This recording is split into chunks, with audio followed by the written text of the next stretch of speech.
Hello folks, and welcome to another week of phlebotomy. Today is Chapter 9, Lesson 9 on pre-examination and pre-analytical conditions.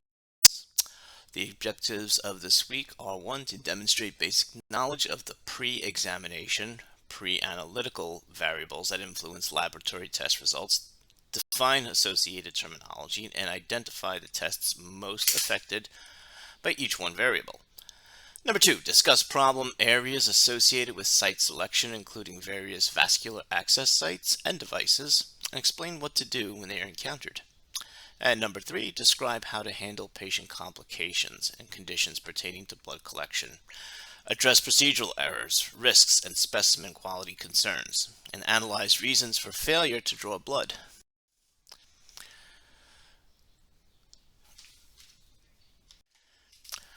So the pre-examination or pre-analytical phase of testing process begins for the laboratory when the test is ordered and ends when the testing begins. If it is not properly addressed, numerous factors and variables associated with this phase of the testing process can lead to errors that can compromise specimen quality, can jeopardize the health and safety of the patient, and ultimately increase the cost of medical care. Since each blood collection situation is unique, a phlebotomist must have, in addition to their technical skills needed to perform the blood draw, the ability to recognize pre-examination factors and variables that could affect the test results and address them, if applicable, to avoid or reduce any negative impact. This chapter is going to address physiological variables, problem venipuncture sites, various types of vascular access devices, or what we call VADs, patient complications, such as the obese patient, the uncooperative patient, and conditional procedures like specimen quality issues and how to troubleshoot failed venipuncture.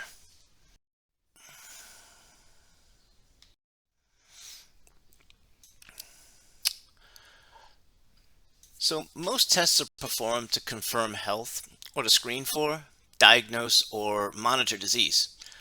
For proper evaluation, test results typically need to be compared with the results expected of healthy individuals. Consequently, result values for most tests are established using specified norms. Because results are somewhat variable from person to person, the results used for comparison become a range of values with high and low limits, commonly called a reference range or reference interval. Test results within this range are said to be within normal limits. So reference ranges are often called normal values, or like we said, simply norms. Most reference ranges are for healthy, sometimes fasting individuals, although less commonly some tests have reference ranges that are age-specific or specific to certain illness, such as diabetes.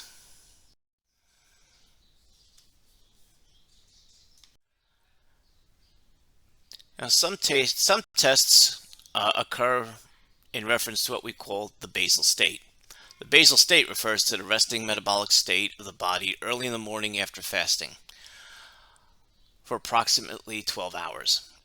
A basal state specimen is ideal for establishing reference ranges on inpatients because of the effects of diet, exercise, and other controllable factors on test results can be minimized or eliminated. Your basal state is influenced by physiological patient variables such as age, gender, and conditions of the body that just cannot be eliminated.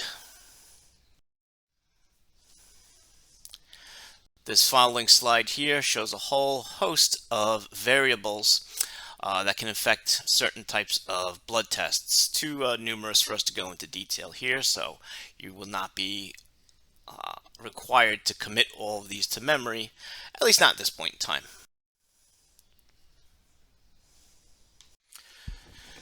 So just take for the example a patient with the condition of jaundice. Jaundice is a condition characterized by increased bilirubin in the blood. Bilirubin is a yellow bile pigment from the product of destruction of red blood cells and the breakdown of hemoglobin they contain. High bilirubin levels result in deposits of the yellow pigment in the skin, mucous membranes, and the sclera, the whites of the eyes, giving that yellow appearance. The term icteric means relating to or marked by jaundice and used to describe seroplasmin or urine specimens that have abnormal deep yellow or yellow-brown color. This could be the reason why the provider orders certain tests like liver function panels, bilirubin, albumin, just to name a few.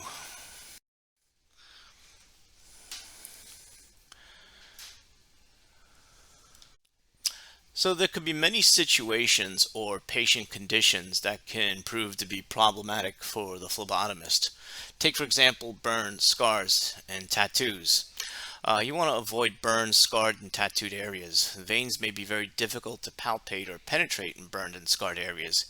Healed burn sites and other areas with extensive scarring may have impaired circulation that could lead to erroneous test results. Newly burned areas are painful and susceptible to infection. Freshly tattooed areas may have an undetected infection or be more susceptible to infection. In addition, tattoos can mask problems that impair the ability to detect bruising, rashes, and other reactions to phlebotomy. Lastly, because of the value patients placed on their tattoos, most of them don't want to have scarring or bruising anywhere near them. It is funny, though, however, when you see a patient with multiple tattoos telling you they're afraid of needles when you want to take their blood. It will happen, by the way. You got to be on the lookout for damaged veins. Some patients have veins that feel very hard and core-like, and they lack resiliency because they're partially or completely obstructed or occluded. These veins may be sclerosed or hardened because of calcification, or thrombosed due to blood clots from the effects of inflammation, disease, chemotherapy, drugs. Scarring caused by numerous venipunctures, as occurs in regular blood donors or persons with chronic illnesses, and people who have problems with IV drug use as well, can also harden veins. Lastly, it's very easy to sometimes mistake a tendon for a vein as well. Damaged veins are very difficult to puncture and may yield erroneous or invalid results because of impaired blood flow and should be avoided at all costs. So you want to also be on the lookout for edema, which is swelling caused by abnormal accumulation of fluid in the tissues. Sometimes it results when fluid from an IV infiltrates from surrounding tissues. Specimens collected from edematous areas can yield inaccurate results owing to contamination with tissue fluid or altered blood composition due to hemodilation by the swelling. In addition, veins are harder to locate. The stretched tissue is often fragile and more easily injured by the tourniquet and the antiseptic application. And healing may be prolonged in these areas, so if possible, choose another site. You want to also be on the lookout for a hematoma. A hematoma is a swelling or mass of blood that can be caused by blood leaking from a blood vessel during the following venipuncture. A large bruise eventually spreads over the surrounding area. Venipuncture through an existing hematoma is painful. If the draw is difficult, there's also the possibility that hemolyzed blood from the hematoma could be drawn into the tube or syringe, resulting in a specimen that's unsuitable for testing. Venipuncture in the immediate area surrounding a hematoma may also be painful. In addition, it is through the obstruction of blood flow by the hematoma and effects of coagulation can mess up the results of the specimen. And this is an example of what a very large hematoma would look like in your patient. Probably someone who has had multiple blood draws and is on some type of blood thinning medication, but that's just my guess.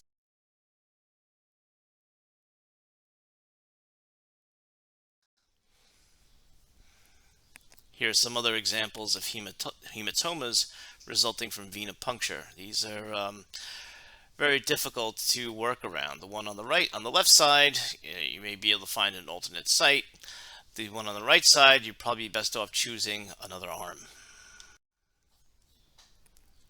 So you never want to draw blood from the site of a mastectomy, which is a side where somebody's had a surgical breast removal. Lymph node removal, which is typically part of the procedure, can cause lymphostasis or obstruction, stoppage of the lymph node flow. Impaired lymph flow makes the arm susceptible to swelling and pain and trauma called lymphedema, which can also lead to infection. Lymphedema can cause a range of motion limitations as well as pain, weakness, stiffness of the extremity. It's also been suggested that the effects of lymphostasis could change blood composition and lead to inaccurate test results. Obese patients usually present a big challenge to the phlebotomist. The veins of obese patients may be deep and difficult to find. Proper tourniquet selection and application is the first step to a successful venipuncture. Typical strap tourniquets, which are normally around 18 inches long, may be too short to fit around the large arms without rolling and twisting and being uncomfortably tight. Bariatric tourniquets are longer and more suitable for obese patients and should be available. A bariatric or extra large size blood pressure cuff can also be used, provided it's inflated just below the patient's diastolic blood pressure. To locate a vein on a patient who is obese, check the antecubital area first. Obese patients often have a double crease in the antecubital area with an easily palpable medial cubital vein in that area. If no vein is easily palpable on tourniquet application, ask the patient what sites have been successful in the past in past blood draws. If a patient has suffered from paralysis, which is loss of muscle function, it may be temporary or permanent and can be localized in one area of the body or widespread. Most paralysis is a result of a stroke or an injury to the spinal cord. Other causes include nerve damage and autoimmune disorders, such as muscular dystrophy. An arm that's lost function or motor function has also lost its ability to help return blood to the heart. This can result in stagnation and coagulation of blood flow and increase the chances of thrombosis. This chance is magnified because venipuncture disrupts the lining of the vein, which also increases the chances of thrombosis. If sensation is also lacking in that arm, there can also be an inability to detect an adverse reaction, such as a nerve injury. If you have no choice but to draw from a paralyzed arm, follow strict procedures and hold pressure over that site after you draw until you're certain that all blood flow has ceased.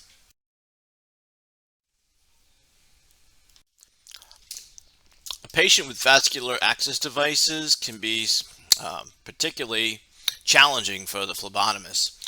Vascular access devices, or VADs, are tubing and other devices that are specifically designed to allow entry to veins or arteries, most often veins. They're often used for patients who require frequent venous or arterial access. They're most commonly used for administration of medication, fluids, blood products, sometimes blood collection. As a general rule, venipuncture should not be performed on an extremity with a VAD. Follow your facility protocol. Following are the most common types of VADs that you'll probably encounter, which are intravenous lines, IV catheter locks, and previous active IV sites. A common peripheral intravenous line is a catheter inserted into the peripheral vein, usually of the upper extremities, and its purpose is to, 1, administer fluids, and 2, to administer medications that need to enter the bloodstream quickly and act rapidly. By all means, avoid drawing blood from the arm containing IV if possible.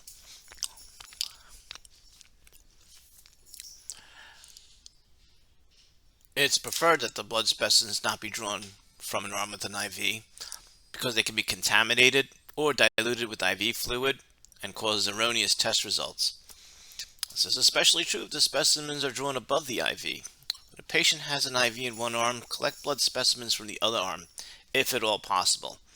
If a patient has IVs in both arms, blood specimens can be collected below one of the IVs. If both arms are unavailable for venipuncture, some specimens can be collected by capillary puncture.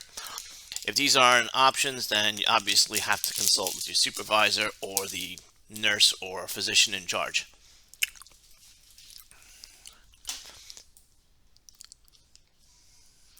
An IV catheter lock is a needleless connection device to form a stopcock or a cap that's connected to the hub of a catheter or cannula by a short length of IV tubing. The cap or stopcock has a diaphragm that provides access for administering medication or drawing blood. It allows the patient a lot more freedom of mobility rather than to be hooked up to an IV bag. A lock is often placed in a vein in the lower arm above the lock of the wrist and can be left in place about 48 hours. To keep it from clotting, the device is filled and flushed with saline and sometimes heparin. A device filled with saline is called a saline lock.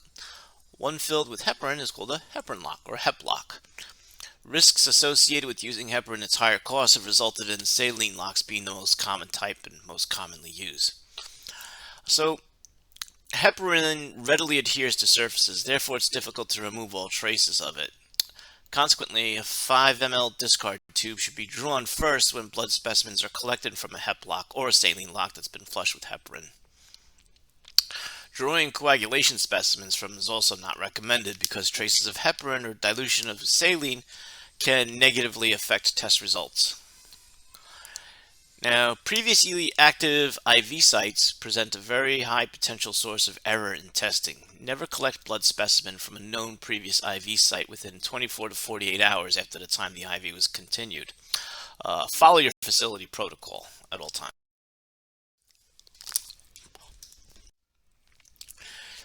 An arterial line, or A line, is a catheter that is placed directly in an artery. It's most commonly located in the radial artery of the wrist and is typically used to provide accurate and continuous measurement of a patient's blood pressure. It may also be used to collect blood gas and other blood specimens, and for the administration of drugs such as dopamine, which need to work very quickly.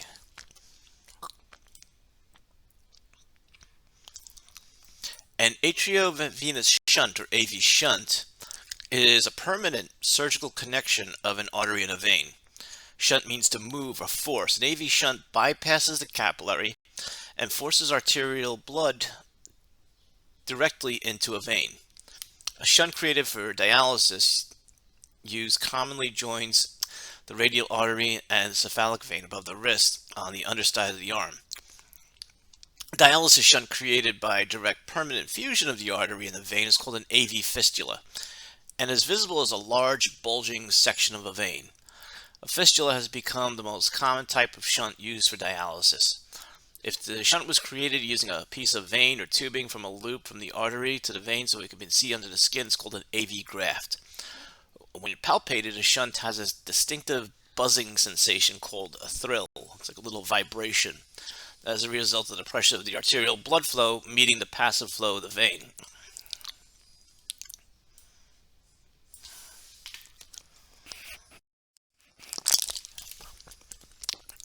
And then you can see in this slide, these are representations of various AV shunts or fistulas.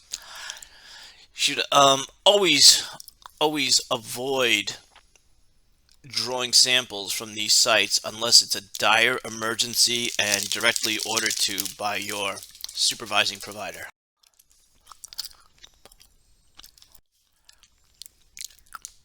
A blood sampling device, like you can see in this photograph here, is a needleless closed blood sampling device which is sometimes connected to an arterial or central venous catheter. We'll talk about those in a moment, for the specific purposes of collecting blood specimens. These devices are said to reduce the chance of infection, prevent needle sticks, and minimize waste associated with line draws.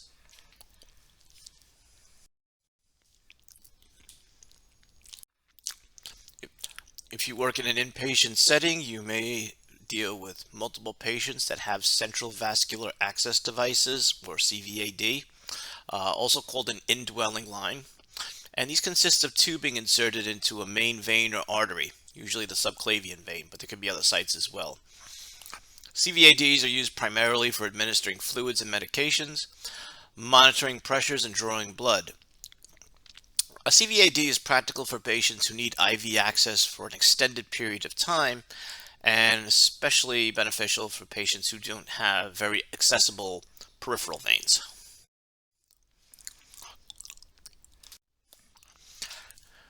Most CVADs are routinely flushed with heparin or saline to reduce the risk of thrombosis. To help ensure that the specimen is not contaminated with the flush solution, a small amount of blood needs to be drawn from the line and discarded before a blood specimen can be collected. The amount of blood discarded depends upon the dead space volume of the line. Two times the dead space volume is discarded for non-coagulation tests, and 6 times, about 5 ml, is generally recommended for coagulation tests, although it's preferred that specimens for coagulation tests not be drawn from these lines. There are three main types of CVADs. One is your central venous line, or your CVC. A line is inserted into a large vein, such as a subclavian, which we talked about, and advanced into the superior vena cava, proximal right to the right atrium. The exit end is surgically tunneled under the skin to a site several inches away from the chest. One or more short lengths of cap tubing protrude from the skin exit site, which is normally covered with a transparent dressing.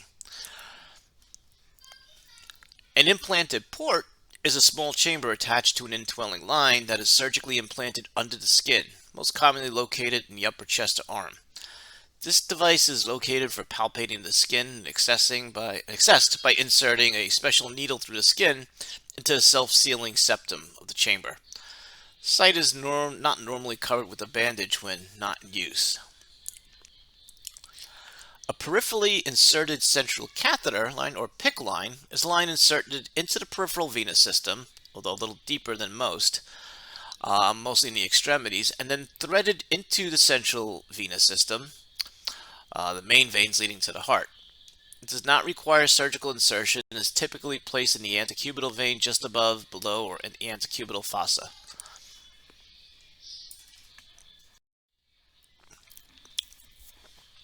And this is a typical example of what a central venous catheter looks like. It's usually implanted right inferior to the clavicle and inserted into the vena cava and lands right by the right atrium. It usually has 2 or 3 separate lumens or tubes for various functions. And this is an example of an implanted port, which is surgically grafted underneath the patient's skin and is readily accessed by a special needle. And a PICC line, which is inserted in the extremity itself more superficially and is threaded deeply or further into the central circulation. So a phlebotomist must be aware of any previous complications such as fainting the patient may have had with a blood draw in the past, or any condition like an allergy that must be addressed before or after blood collection. The phlebotomist must also be prepared for unexpected reactions before, during, or after the draw, such as marked pain or excessive bleeding, etc. Must be able to react quickly and appropriately. So, for example, when there's issues with allergies to equipment supplies, occasionally a phlebotomist will encounter patients who are allergic to one or more supplies or equipment used in a blood collection. For example, an adhesive allergy. Some patients are allergic to the glue used in adhesive bandages. One solution is to place a clean, folded gauze square over the site and wrap it with self-adherent bandaging, such as materials. There's something called Coban. Don't wrap it too tightly, and be certain to instruct the patient to remove it in 15 minutes. Another problem can be antiseptic allergy. Once in a while, a patient is allergic to the antiseptic used in skin preparation prior to blood collection. For example, many individuals are allergic to povidone, iodine solutions. Alternate antiseptics should be readily available, such as chlorhexidine in such cases. And of course, very commonly are latex allergies. Latex allergy involves a reaction to certain substances in natural rubber latex. Increasing numbers of individuals are allergic to latex. Some latex allergies are seemingly minor and involve irritation and rashes from physical contacts. Other allergies can be life-threatening, result in severe respiratory and cardiovascular breakdown. So it's important to recognize the signs and symptoms of severe allergies and try to minimize the chances of this occurring by using non-latex equipment at your site.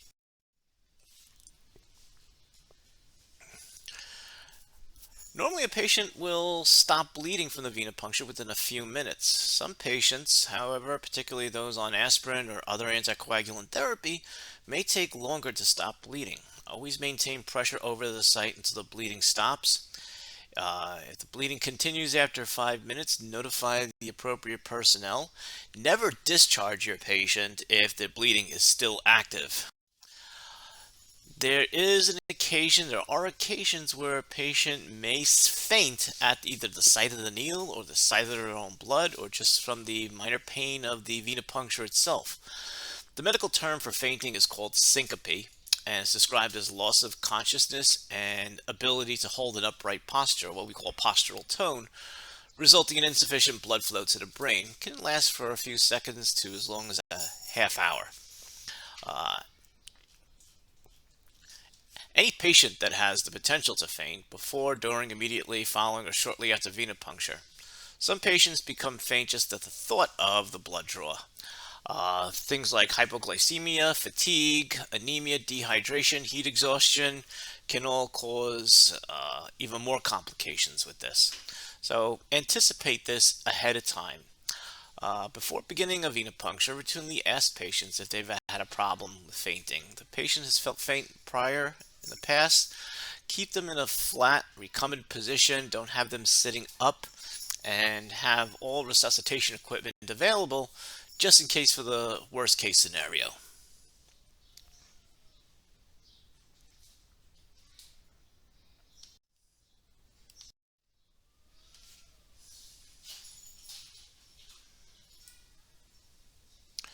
It's not unusual for a patient to experience nausea before, during, or after a blood draw.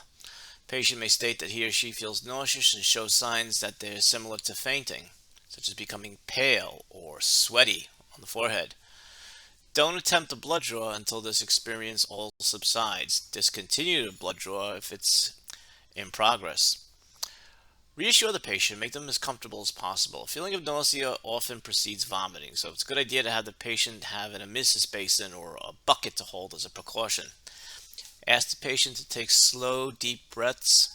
Apply a cold, damp washcloth or other compress on the patient's forehead. If the patient vomits, provide tissues or a washcloth to help them wipe their face and water to rinse their mouth. And of course, engage all sanitary protocols after that, decontamination protocols. If the patient's NPO for surgery, other procedures, or otherwise not allowed to have water, advise them to spit the water out after rinsing and not swallow any.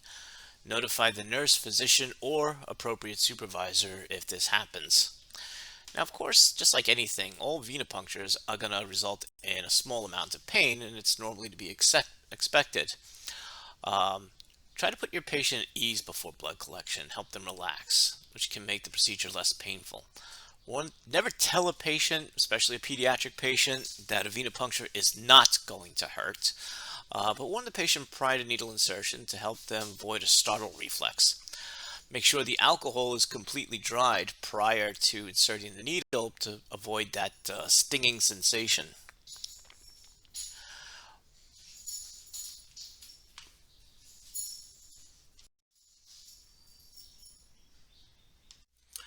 So you may observe petechiae on your patients, which are tiny, non-raised, red, purple, or brownish colored spots that appear on the patient's skin when a tourniquet is applied. These spots are minute drops of blood that escape the capillaries and come to the surface of the skin with the tourniquet. Uh, Example of causes include capillary wall defects, coagulation abnormalities, like thrombocytopenia, certain medications such as aspirin, some infectious and inflammatory diseases. So just make sure you PPE up. They are not normally an indication that the phlebotomist has used incorrect technique, unless the tourniquet has been incorrectly applied and exceedingly tight. However, it may be an indication that either the patient is very sick or the patient may bleed excessively after the procedure.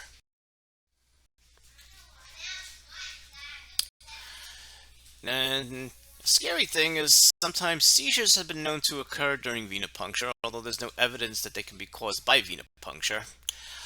In a rare event that a patient has a seizure, goes into convulsions during collection, discontinue the draw immediately. Hold pressure over the site without restricting the patient's movement. Call for help to ease the patient on the floor and turn him onto one side to keep the airway clear. Put something soft under the head. Do not try to restrain the patient. Do not try to force anything into the mouth to, quote, prevent them from swallowing their tongue. That is actually physically impossible. The best thing you can do is try to remove anything that can cause them to hurt themselves. Uh, Obviously, don't hurt yourself in the process of trying to get the patient down onto the floor. Um, if you can, possibly note that the time that the seizure occurred, how long it lasted, and first and foremost, call emergency personnel, whether it's the code team in the hospital or 911 if it's an outpatient facility that you're working at.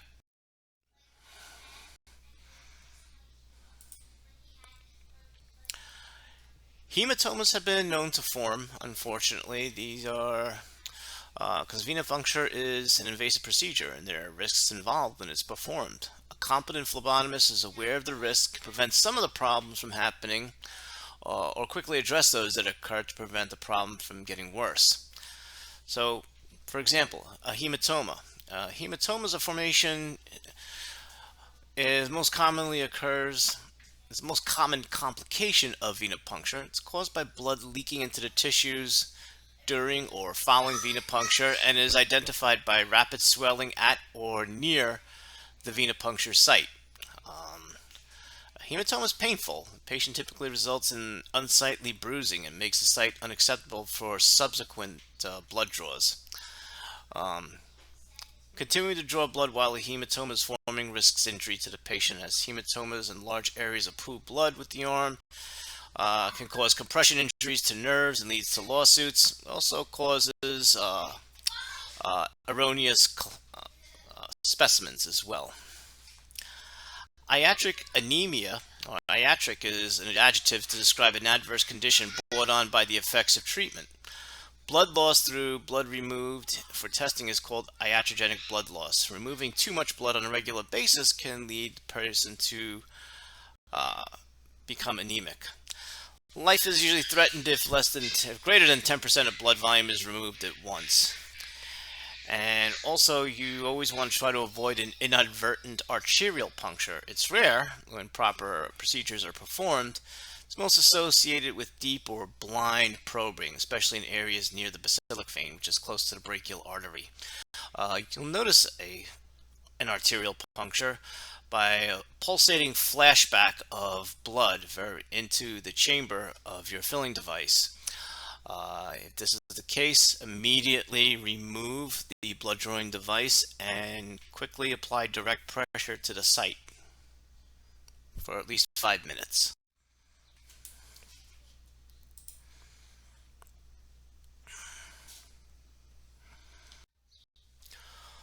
Although rare occurrence, an infection is always somewhat of an assumed risk anytime you are performing a venipuncture or any type of invasive procedure. The goal here is to minimize the risk of infection by following the proper techniques. 1. Don't open tape or bandages ahead of time. Don't preload needles onto the tube holders ahead of time. Don't ever touch the needle insertion site after sterilizing it to repalpate the vein. Try to minimize the time between needle cap removal and venipuncture. Do not remove the cap and then place the needle device back on your tray. And remind your patient to keep the bandage on for at least 15 minutes. Now, although relatively rare, nerve injuries have been known to cause as a result of phlebotomy errors. And it's a serious complication that can result in permanent damage and possibly a lawsuit. There are two basic types of nerve injury that can be negative consequences of venipuncture procedures. One involves the needle directly contacting a nerve in the form of a nick or a puncture, and the other results in compression injury to the nerve from hematoma formation.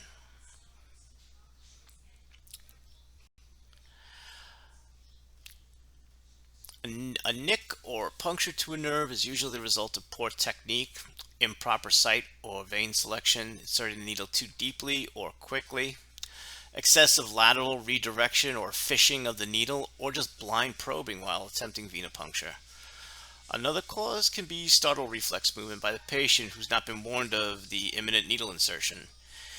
If needle insertion does not result in successful vein entry and slight forward or backward movement of the needle, or use of a new tube does not result in blood flow, abandon the procedure, remove the needle, and attempt venipuncture in an alternate site.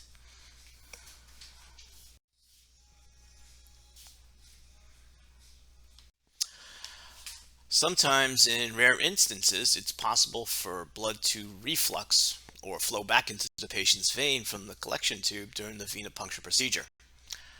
Reflux is thought to be caused by normal variation in pressure in the patient's vein or the sudden drop in pressure on the vein when the tourniquet is released. Some patients have had adverse reaction to tube additives, particularly EDTA, that were attributed to reflux. Reflux can occur when the contents of the collection tube are in contact with the needle while the specimen is being drawn. To prevent reflux, place the patient's arm in a downward position so the collection tube remains below the venipuncture site and fills from the bottom up. This prevents the tube holder end of the needle from being in contact with the blood in the tube. Do not move the tube in a manner that creates a back and forth movement of blood in the tube until the tube is removed from the evacuated container. Properly performed, an occasional venipuncture will not impair the patency of the patient's vein. Numerous venipunctures in the same area over an extended period of time, however, will eventually cause a buildup of scar tissue and increase the difficulty of performing subsequent venipunctures. Blind probing and improper technique when redirecting the needles can also damage veins and impair vein patency and permanently scar up the vein, which making it more difficult for subsequent procedures.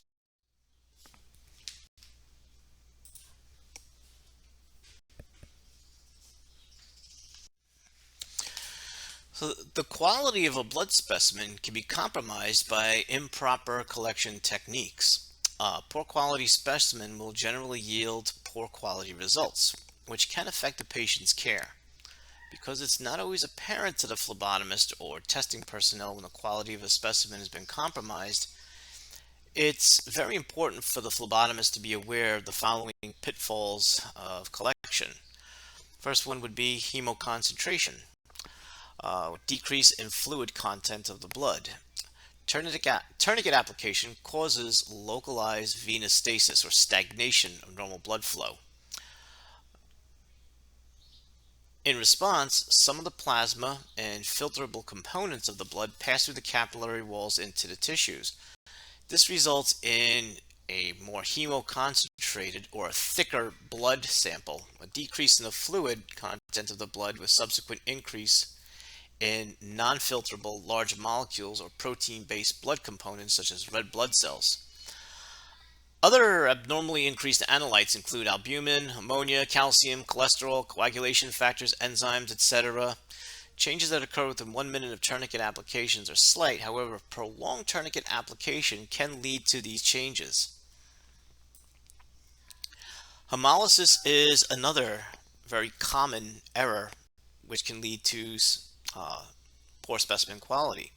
It involves the damage of red blood cells or destruction of red blood cells, and the hemoglobin they contain escapes into the fluid portion of the specimen. The red color of the hemoglobin makes the serum or plasma appear pink, dark pink, or light red to dark. And the specimen is described as being hemolyzed. This is one of the most common reasons why a specimen is rejected by the lab once it's sent over.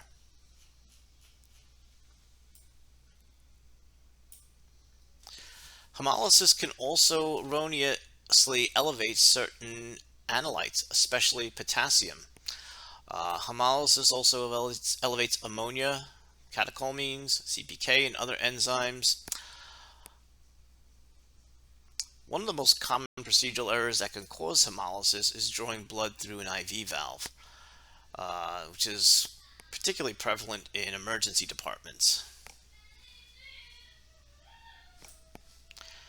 And then another issue is partially filled tubes. Your evacuated tube systems should be filled until the normal amount of vacuum is exhausted. Failing to do so results in a partially filled tube, referred to as a short draw. Inadvertent short draws are usually the result of difficult draw situations in which the blood flow stops or the vacuum is lost during needle manipulation, or possibly because the vein just collapses during the procedure itself. The blood to additive ratio may be incorrect, and the lab may wind up rejecting the specimen, calling it quantity not sufficient.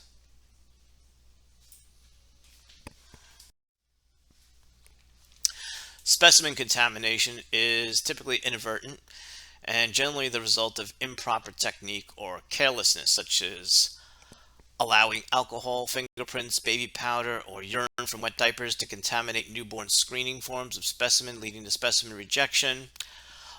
Filling tubes in the wrong order of draw. We'll have a whole talk about the order of draw. For example, drawing a potassium EDTA tube before a serum or plasma tube for chemistry tests can lead to EDTA contamination of the chemistry tube and cause false hyperkalemia or high potassium and hypokalemia, low potassium. Getting glove powder or baby powder on slides and specimens resulting in misinterpretation of results. Dripping perspiration into capillary specimens. Make sure you're wearing your proper PPE. Following improper antiseptic procedure. Remember, when we're decontaminating that site from that we're planning the needle insertion, you're supposed to decontaminate it in concentric circles from the middle in a circular motion outward. Rubbing that alcohol swab just back and forth just brings dirt from one side of the area to another. So, what about wrong or expired collection tubes? Drawing a specimen in the wrong tube can affect test results and jeopardize patient safety if the error is not caught before testing. The error may not be caught if the phlebotomist is also the one who processed the specimen, and it is impossible to visually tell serum from plasma or one type of plasma from another if the specimen has been removed from the cells and transferred to an aliquot tube. If you're not certain of the type of tube required for a test, consult the procedure manual before collecting the specimen. Additives in expired tubes may not work properly. For example, expired anticoagulant may allow the formation of microclots. In addition, expired tubes that may have lost vacuum and result in short draws. Consequently, it's part of your quality control to constantly and routinely check tube expiration dates and discard all tubes that have been expired.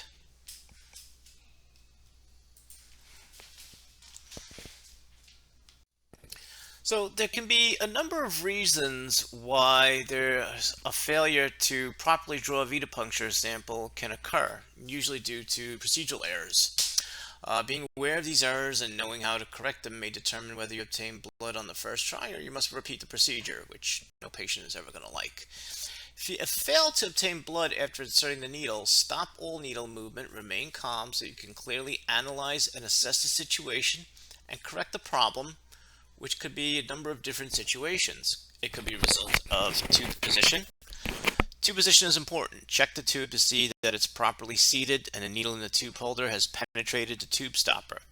Reseat the tube and make certain that the needle sleeve is not pushing the tube off the needle. Look at the needle position. Insertion of the needle, the venipuncture needle, so that the bevel is correctly positioned within the vein is critical to success of venipuncture.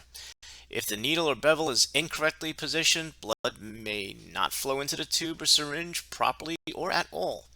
If blood flow is not established or the rate of flow is not normal, use visual cues to help determine if the needle is correctly positioned in the vein.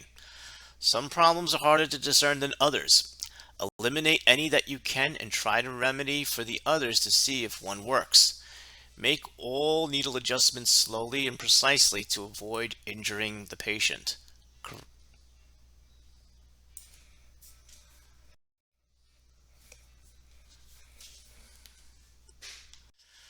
So, not that you can actually see what's going on in the vein, but as demonstrated here on this picture, you have a perfect needle position. The bevel is facing upwards. The needle has been inserted at about a 15 to 30 degree angle. It's directly in the vein. It's not piercing the vein, and it's the optimum position to draw the proper amount of blood for the specimen. Now, here's one problem that can occur if the needle is not inserted far enough. If it's not inserted far enough, it may not penetrate the vein at all. This can happen if the vein is located more deeply than normal, like if the patient is obese. In this case, there will be no blood flow. To correct this problem, slowly advance the needle forward until blood flow is established. In a situation like here, the needle bevel is partially out of the skin. The tube vacuum will be lost. It'll wind up sucking up air, and then you just have to discard that tube and try the whole specimen all over again. If the needle bevel is partially in the vein, it may actually cause bleeding within the surrounding tissues without grabbing a very good specimen, which will result in a hematoma, which will result in pain and will cause all those other complications we talked about, such as hemostasis, hemoconcentration, and that won't be a good situation. If the needle has gone too deep, the bevel may penetrate all the way through the vein. In this case, there may be a small spurt of blood into the tube as the bevel goes through the vein, or maybe no blood at all. This can happen on needle insertion, especially if the needle angle is too steep or the tube is pushed too far into the needle. To correct this problem, you can slowly withdraw the needle until blood flow is established, but quite often you're going to wind up losing that draw, because even after correction, blood may still leak out of the opening caused by the needle, especially if the tourniquet is left on throughout the draw. This can result in a hematoma that is not apparent until the blood draw is completed. Again, best bet just to discontinue and abandon the draw and try again.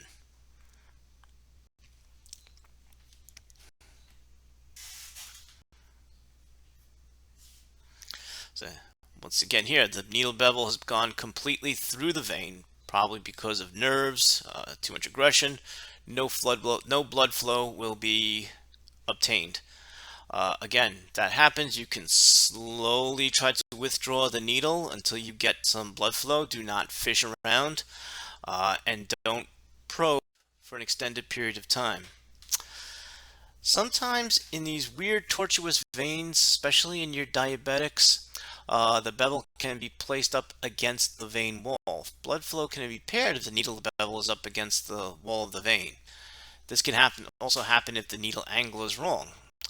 If the angle is too shallow, it can cause the needle bevel to contact the upper wall. So this can also happen if the needle is inserted near a bend in the vein at the point where the vein goes into the deeper skin. A needle bevel against the lower vein also prevents blood flow as well. Sometimes the bevel winds up lodging right next to a valve, which can make it very difficult to obtain a specimen. Since veins have valves, it's possible the needle bevel could hit up against the valve during a blood draw. In fact, the needle bevel could be in the middle of the lumen where it should be and still come in contact with valve tissue. The needle bevel should be stuck in the valve, or the valve flaps could be drawn up against the needle bevel by the tube vacuum. Some phlebotomists say contact with the valve is evidenced by a slight vibration or quiver of the needle caused by the valve attempting to open and close.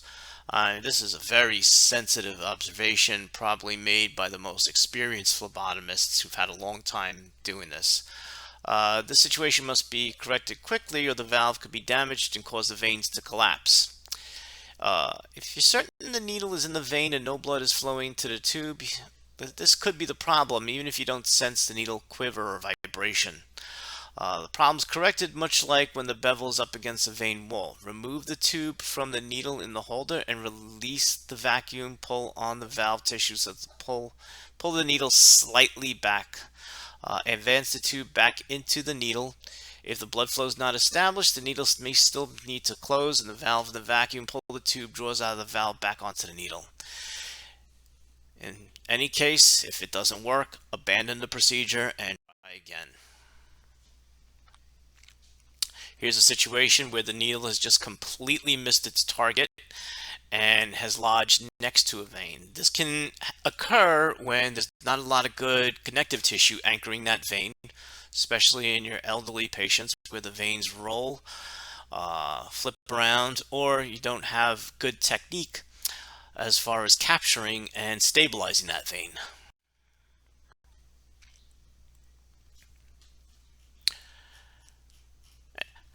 And sometimes a vein can collapse despite the correct needle position.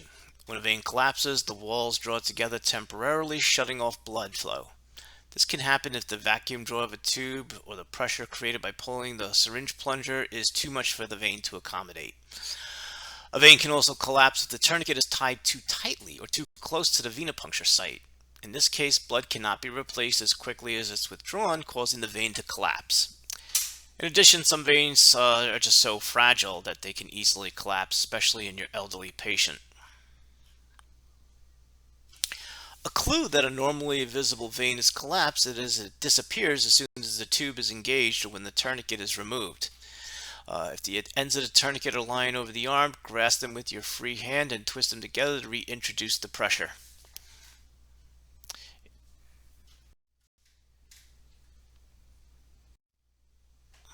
So these are just some of the problems you may need to address when troubleshooting reasons why you cannot get a proper specimen.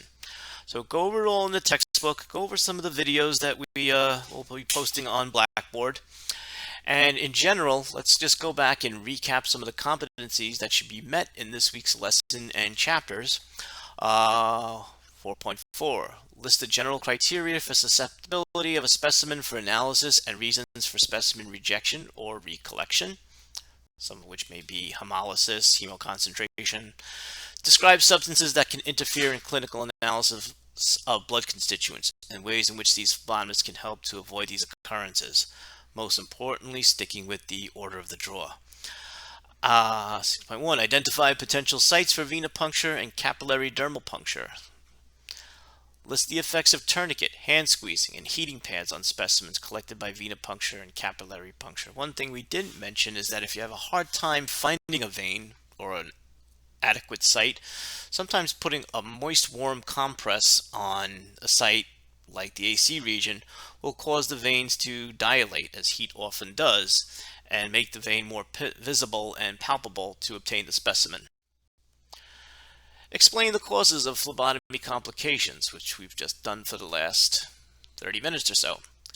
Describe signs and symptoms of physical problems that may occur during blood collection, such as obesity, tattoos, scarred veins.